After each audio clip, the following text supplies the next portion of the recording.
मित्रांनो, आज आपण आलो आहे लातूर पासून जवळ असलेल्या लापोता अभयारण्यावर. हे एक दिवस स्पेंड करण्यासाठीचं सुंदर असं ठिकाण आहे.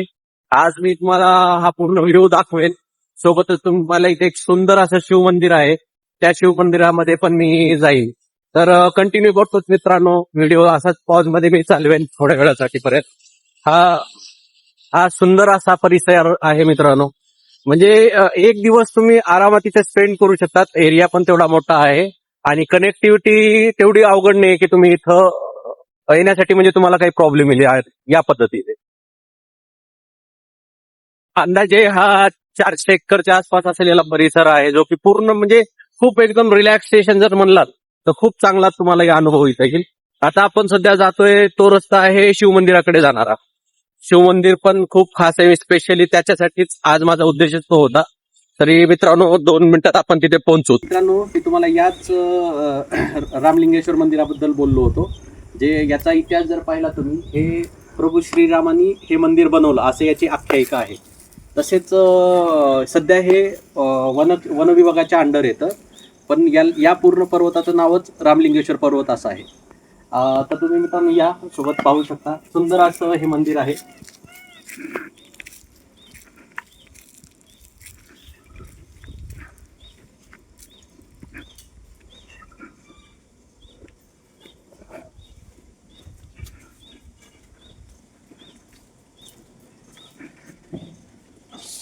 सांब सदाशिव सांब सदाशिव सांब सदाशिव सांब सदाशिव सांब सदाशिव.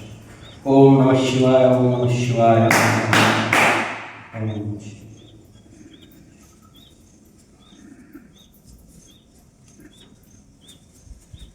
या हे स्वयंभू मूर्ती आहे ऍक्च्युअल मध्ये. याचं सर्वात महत्व म्हणजे जास्त आहे की हे एकाच पाषाणावरती पूर्ण मूर्ती स्वयंभू असल्यामुळे याला आजपर्यंत याच्यावरती पण अतिक्रमण खूप झालेली आहेत, पण या मूर्तीला आजपर्यंत कोणी इथून हलवू शकलेलं नाहीये.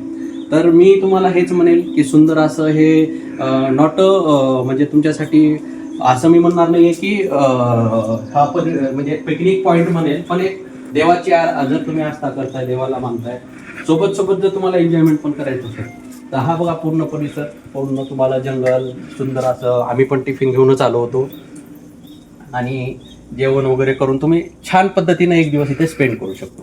तर मी तुम्हाला अवश्य म्हणेल तुम्ही जरूर इथे व्हिजिट करा, भेट द्या आणि आम्हाला तुमचा अभिप्राय कळवा.